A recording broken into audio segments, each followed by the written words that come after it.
गुना ही गुना है। बेडरूम में जाओ तो वहां गुना, खाना पक रहा है तो वहां गुना, खाना खाया जा रहा है तो वहां गुना, शादियों की महफिल है तो वहां गुना, हत्ता के मैयतों में भी लोग गुनाहों से महफूज नहीं, मस्जिदों में भी लोग गुनाहों से महफूज नहीं। और अच्छी तरह याद रखना, जहां गुनाह है वहां फना है। अल्लाह अकबर।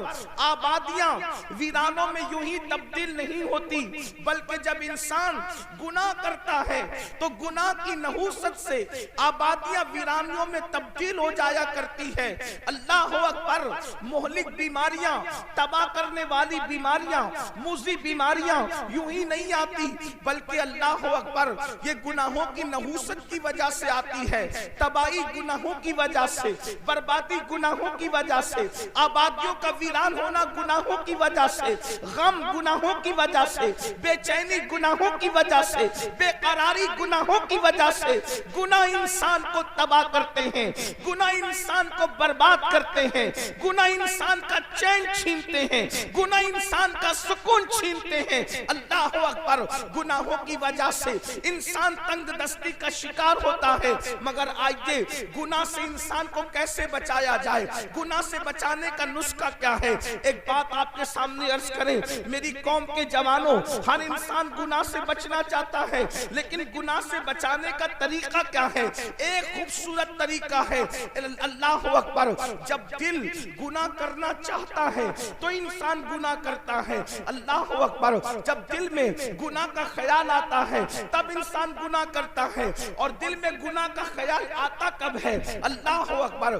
जब दिल में अल्लाह अल्लाह इश्क़ मुस्तफ़ा न हो, मोहब्बत रसूल न हो, तो दिल के अंदर गुनाह के ख्यालात जन्म लेते हैं। इसलिए कि मेरे आका अलैहिस्सलातु व तस्लीम के प्यारे दीवानों, जब दिल में खुद महबूब जलवगर हो तो दिल में गुनाह का ख्याल कैसे पैदा होगा? जब दिल में आमिना के लाल की जलवगरी हो तो फिर दिल में गुनाह का ख्याल कैसे पैदा होगा?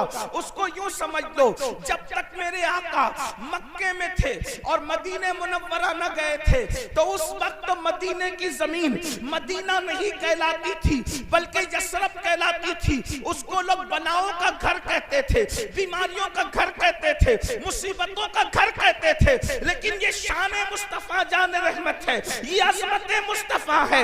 हुजूर ने यसरब में कदम क्या रखा? सिर्फ ये कदमों की बरकत है कि अब वो शहरे बला, शहरे शिफा होता नजर आता है। अल्लाह अकबर। अब उसको कोई यसरब नहीं कहता, सारी दुनिया उसको मदीना कहती है। और लोग कहते हैं न हो आराम जिस बीमार को सारे जमाने से, न हो आराम जिस बीमार को सारे जमाने से उठा के लेके आए खाक उनके आस्ताने से। इस दर की हुजूरी ही इस्या की दवा ठहरी है, ज़हरे मुआसी का तैबा ही शिफा खाना। अल्लाह अकबर। अब बताओ, वो शहरे दवा नहीं बना, हुजूर के कदम रखने से वो शहरे दवा नहीं बना, शहरे शिफा बना। बेशक।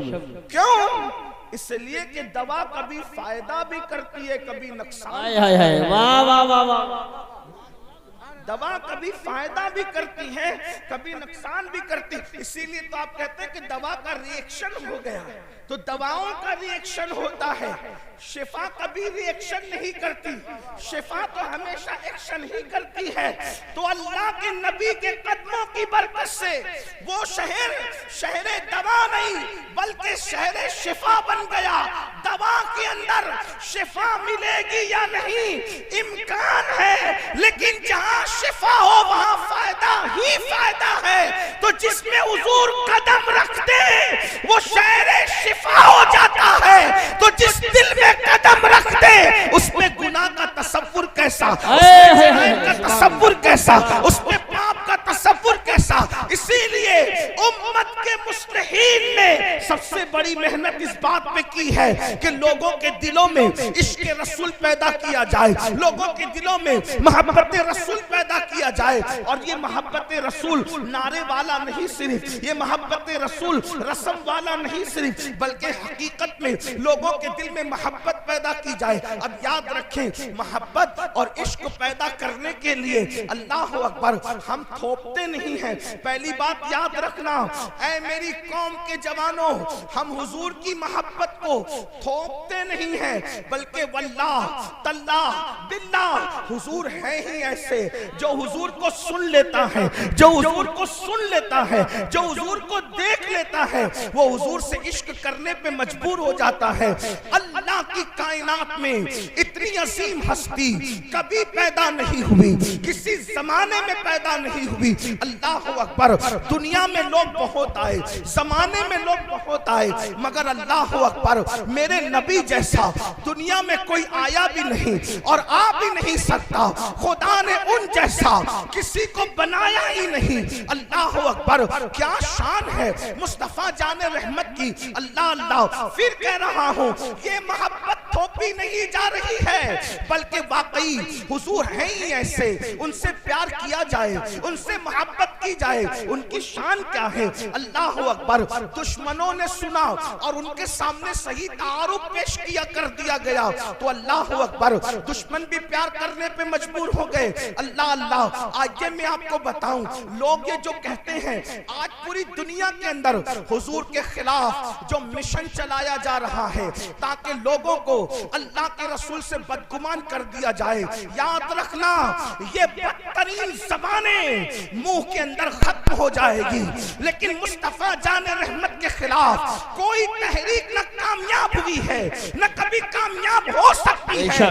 मुसलमानों, हमारी जिम्मेदारी है अपने नबी का सही तारुफ कराओ और लोगों को बताओ, लाओ ऐसा कायद जो जान के दुश्मनों को माफ करता हो, लाओ ऐसा कायद जो दुश्मन के लिए अल्लाह अकबर अपनी चादर बिछाता हो, लाओ ऐसा कायद जो गालियां सुन करके दुआएं देता हो, लाओ ऐसा कायद जो जानवरों से भी प्यार का तसव्वुर अता करता हो, लाओ ऐसा कायद अल्लाह अकबर जो इतना बड़ा है, इतना बड़ा है, इतना बड़ा है कि खुदा उसकी रजा चाहता हो और वो पागलों का भी ख्याल करता हो, वो चूटियों का भी ख्याल करता हो, वो मेंढकों का भी ख्याल करता हो।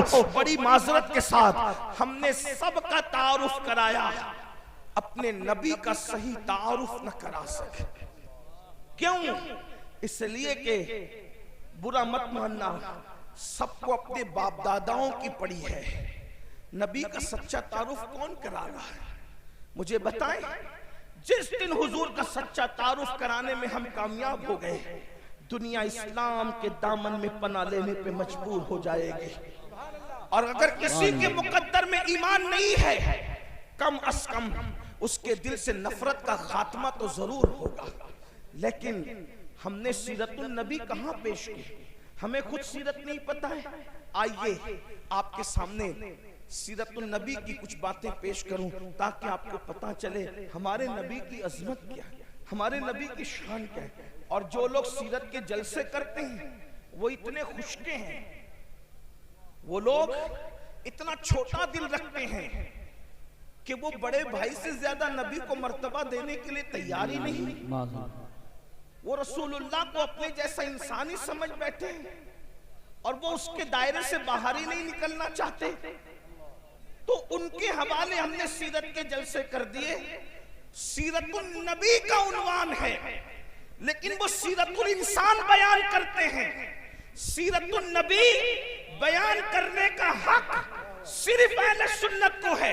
बेशक सीरतुन नबी बयान करने का हक सिर्फ अहले सुन्नत को है, इसलिए कि सीरतुल इंसान अलग चीज है और सीरतुन नबी अलग चीज है। सीरतुन नबी में सीरतुल इंसान सिमट आती है, लेकिन सीरतुल इंसान में सीरतुल नबी को आप नहीं समेट सकते, इसलिए कि जो नबी होता है वो इंसान होता है, मगर हर इंसान नबी नहीं होता। इसलिए लोग सीरतुल इंसान लेकर बैठे हैं और सीरतुल नबी की जरूरत है। आप कहेंगे सीरतुल इंसान में और सीरतुल नबी में फर्क क्या है? आप तवज्जो फरमाएं। लोग कहते हैं क्या? ये कहते हैं आज ये कि वो तो इतने हमारी तरह इंसान थे, वो तो इतने हमारी तरह इंसान थे कि हलीमा की बकरियां भी चराते थे और वो बकरियों का दूध भी दोते थे। इस तरह कह करके इंसान के दिल में क्या अज़मत बैठ सकती है? लेकिन हम कहते हैं अगर बकरी का दूध दोने का जिक्र करना ही लोगों का शौक है तो फिर हमसे भी दूध दोना सुन लो। अल्लाह अकबर। तुम कहते हो कि वो बकरी का दूध दोते थे, हम भी कहते हैं हाँ दोते थे, लेकिन फर्क क्या है? फर्क ये है कि जब वो हिजरत के सफर में सिद्दीक अकबर के साथ चले, सिद्दीक को साथ ले चले, अफसलुल बशर बादल अंबिया बितहकीक सिद्दीक को अपने साथ ले चले।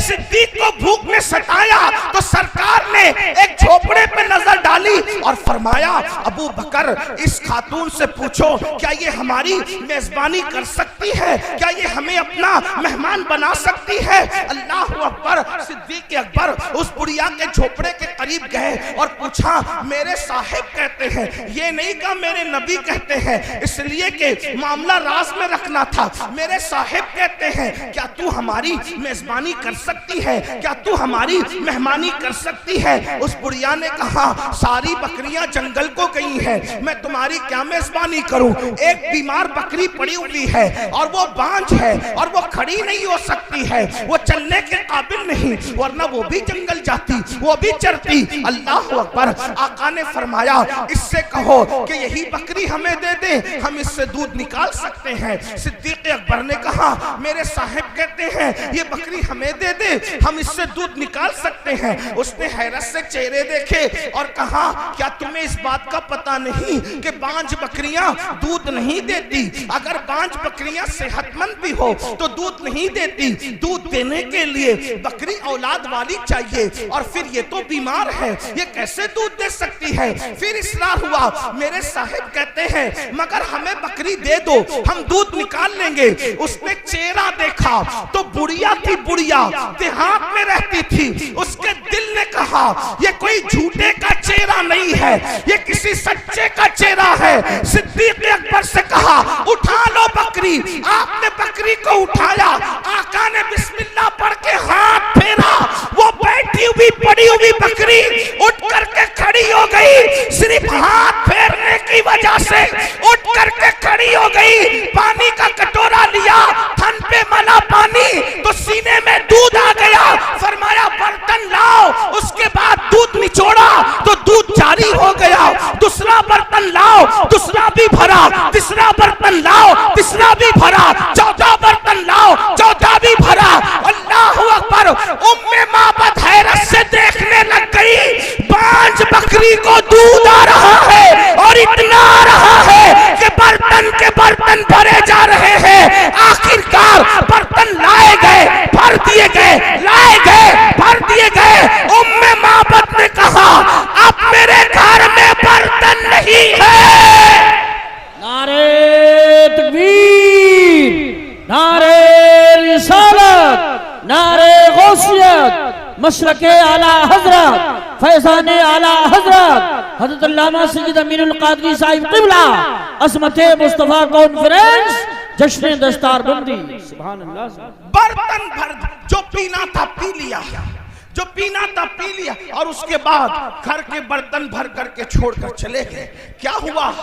उसके बाद उम्मे माबद का शौहर आया और आने के बाद कहा घर में दूध कैसा, इतना सारा घर में दूध कैसा? तो उस वक्त उस खातून ने कहा कि मुझे नाम तो नहीं पता, लेकिन एक जवान और उसके साथ एक शख्स, दो लोग आए थे और वो जो जवान था उसको मैंने पूछा नहीं कि उसका नाम क्या है, उसका खादिम था, उसका नाम भी मुझे नहीं पता, अलबत्ता उसका चेहरा देखा, उसने जो बर्तन भर दिए तो मैंने उसका नाम खुद रख लिया।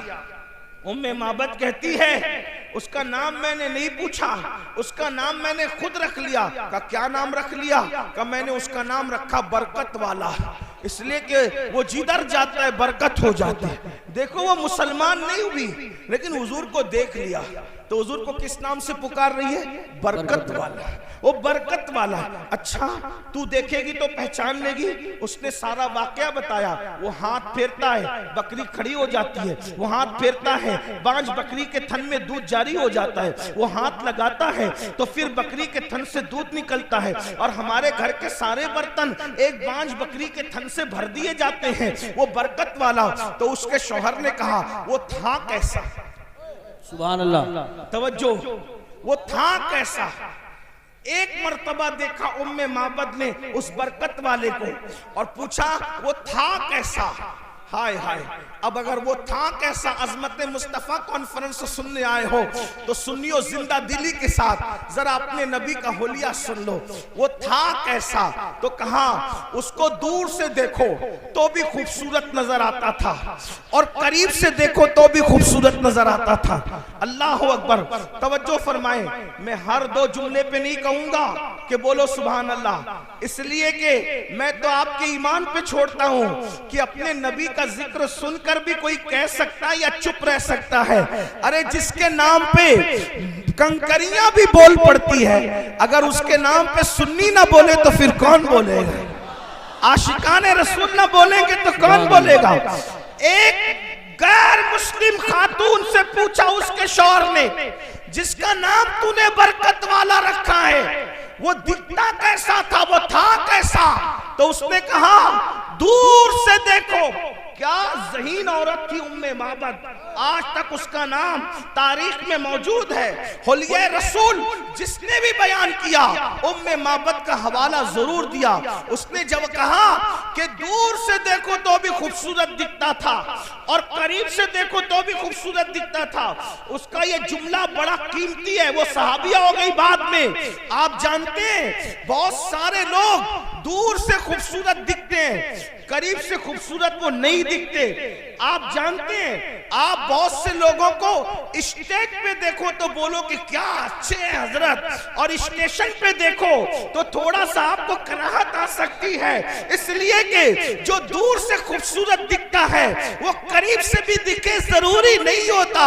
चांद दूर से खूबसूरत दिखता है, जो गए आकर कहते हैं वहां तो खड्डे पाया, वहां तो काली मिट्टी पाया। अल्लाह अकबर। आज चांद लोगों की शायरी का उन्वान बना है, मगर दूर से हसीन है, करीब जाने वाले उसको हसीन नहीं कहते। अल्लाह अकबर। कुछ खास लोग होते हैं जो दूर से भी खूबसूरत दिखते हैं और करीब से भी खूबसूरत दिखते हैं। वो देहाती औरत थी, उसने कहा जिसको मैं बरकत वाला कह रही हूँ वो इतना खूबसूरत था कि दूर से भी हसीन था और करीब से भी हसीन। सुभान अल्लाह। नारे तकबीर। मेरे इमाम, अल्लाह, मेरे इमाम या रसूल, मेरे इमाम अब उस हुस्न को किस तरह बयान करते? सुभान हैं सरताब कदम है तने सुल्तान ज़मन फूल, सरताब कदम है तने सुल्तान ज़मन फूल, लब फूल दहन फूल ज़क़न फूल बदन फूल। वल्लाह जो मिल जाए मेरे गुल का पसीना, मांगे न कभी इत्र न फिर चाहे दुल्हन फूल। दंदानो लबो जुल्फ रुखे शाह के फिदाई है, दुर्रे अदन लाले यमन मुश्के खुतन फूल। दिल अपना भी शैदाई है उस नाखुने पाका, इतना भी महे नौ पे ना है चरक कुहन फूल। और क्या बात रजा उस चमनिस्तान करम की, ज़हरा है कली जिसमें हुसैन और हसन। सुभान अल्लाह, माशाअल्लाह, वाह वाह। नारे तकबीर, नारे रिसालत, नारे गौसियत, मशरके आला हजरत, फैज़ाने आला हजरत हज़रत अल्लामा सैयद अमीनुल क़ादरी साहिब क़िबला, उलमाए अहले सुन्नत। सुभान अल्लाह, सुभान अल्लाह। उस उम्मे माबद ने कहा वो दूर से भी खूबसूरत था और करीब से भी खूबसूरत। हाय हाय। फिर उसने कहा अल्लाह अकबर, उसके रुखसार बड़े चमकदार थे। रुखसार कहते हैं गालों को। उसके रुखसार बड़े चमकदार थे, उसकी रंगत बड़ी चमकीली थी, उसके होठों में नजाकत थी। अल्लाह अकबर, उसका जिस्म जो है वो कद्दे राना, ना लंबा था ना छोटा था। हुजूर के कद के बारे में हदीस में आया है, हुजूर का कद लंबा भी नहीं था, छोटा भी नहीं था, लेकिन कितना भी लंबा आदमी हुजूर के बाजू में आके खड़ा हो जाता तो वो हुजूर से ऊंचा नहीं दिख सकता था। हुजूर पूरे मजमे में सबसे ऊंचे नजर आते थे। सहाबा कहते हुजूर कितने भी ऊंचे के सामने खड़े हो जाए, हुजूर ही ऊंचे नजर आते थे। इमाम कहते हैं सारे ऊंचों में ऊंचा समझिए जिसे है उस ऊंचे से ऊंचा हमारा नबी। सारे अच्छों में अच्छा समझिए जिसे है उस अच्छे से अच्छा हमारा नबी। अल्लाह अकबर, हुस्न खाता है जिसके नमक की कसम, वो मली है दिलारा हमारा नबी। सुभान अल्लाह, सुभान अल्लाह। बहुत उम्मे माबद कह रही है, अल्लाह। उम्मे माबद कह रही, ना छोटे कद का था ना ऊंचे, इसलिए कि छोटा हो, कोई छोटा हो तो बुरा ना मानना, छोटा हो तो भी खूबसूरत नहीं दिखता ज्यादा, और लंबा हो तो भी बहुत अच्छा नहीं लगता, मियाना कद।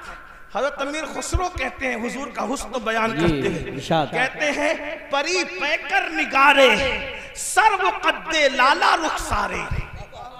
परी पैकर निगारे, मुझे पता है इस पर आपको बहुत लोगों को समझ नहीं आएगी, लेकिन इश्क से सुनोगे तो सब समझ आएगा। परी पैकर निगारे सर्व कद्दे लाला रुखसारे, सरापा आफते दिलबूद शब जाए के मन बूदम। और मेरे इमाम कहते हैं कुमरी ने गुल उनको कहा, सुभान अल्लाह, बल्कि बुलबुल ने गुल उनको कहा। हर मखलूक अपने सब्जेक्ट पर उनको देख रही है। क्या बुलबुल ने गुल उनको कहा, कुमरी ने सर्वे जा फसा, हैरत ने झुंझला कर कहा ये भी नहीं वो भी नहीं। सुभान अल्लाह, सुभान अल्लाह। बुलबुल कह रहा है ये गुल है, हुजूर को देख के कह रहा है ये गुल है, और कुमरी कह रही है ये सरू का दरख्त है, ये सर्व है, इनका कद्दे अक़दस सरू के दरख्त की तरह है। लेकिन हैरत को गुस्सा आ रहा है और वो कह रही है नहीं नहीं, वो गुल भी नहीं है और वो सरू भी नहीं है। क्यों? इसलिए कि तवज्जो, गुल क्यों नहीं है, वो गुल क्यों नहीं है, सरू क्यों नहीं है? इसलिए कि गुल तो बाग में होता है, गुल तो चमन में होता है, सरू तो बाग में होता है, मगर हुजूर किसी बाग में नहीं, बल्कि सारा बाग हुजूर में। तवज्जो, हुजूर बाग में नहीं है, हुजूर बाग में नहीं, सारा बाग हुजूर में। और इमाम उसको कितनी अच्छे अंदाज से बयान करते। लोग कहते हैं आप लोगों की गुफ्तगू अहमद रजा के बगैर पूरी क्यों नहीं होती। हम कहते हैं अहमद रजा की तरह कोई बात भी करता हो 14वीं सदी में तो उसको भी लाकर बता दो, हम उसी तरह बात करेंगे, उसी को कोट करेंगे। वाह वाह वाह, कैसा बयान किया। उर्दू अदब के ऊपर 14वीं सदी में मेरे इमाम का एहसान है। लोग तो अपनी लैलाओं की जुल्फ और रुखसार की बातों में उलझे हुए थे। वो अहमद रजा है जिसने फन्ने शायरी को भी कलमा पढ़ाकर मुसलमान किया। वाह वाह वाह वाह, उसे अहमद रजा कहते हैं, ये कोई मुबालगा नहीं है, हकीकत है। देखो किस तरह की बात की है। अल्लाह अकबर, तवज्जो फरमाए। कहते हैं वो गुल है लबहाए नाजुक उनके। अब मैं जमीन वालों से मुखातब नहीं हूं, मिंबर पर अगर अहले इल्म के साथ अहले इश्क है तो मैं उनकी भी दुआएं चाहता हूं। अहमद रजा कहते किसको है? रजा बरेली कहते, रजा बरेलवी कहते किसको है? क्या वो गुल है लबहाए नाजुक उनके, हजार झड़ते हैं फूल जिनसे। वो गुल है लबहाए नाजुक उनके, फूल से कभी फूल नहीं झड़ते, फूल से कभी फूल नहीं झड़ते। लेकिन ये क्या लबहाए नाजुक फूल है कि वहां फूल फूल से फूल झड़ रहे हैं। वो गुल है लम्हाए नाजुक उनके, हजार झड़ते हैं फूल जिनसे गुलाब गुलशन में देखे बुलबुल, ये देख गुलशन गुलाब में। अगर पूरा गुलशन गुलाब में देखना हो तो ज़ाते मुस्तफा जाने रहमत को देख लिया जाए। और कहते हैं उन्हीं की बू मायाए समन है, उन्हीं का जलवा चमन चमन है, उन्हीं से गुलशन महक रहे हैं, उन्हीं की रंगत गुलाब में है। और एक मकाम पर कहते हैं वही जलवा शहर बशैर है, वही अस्ल आलमे दैर है, वही नैर है, वही बैर है, वही पाठ है, वही धार है।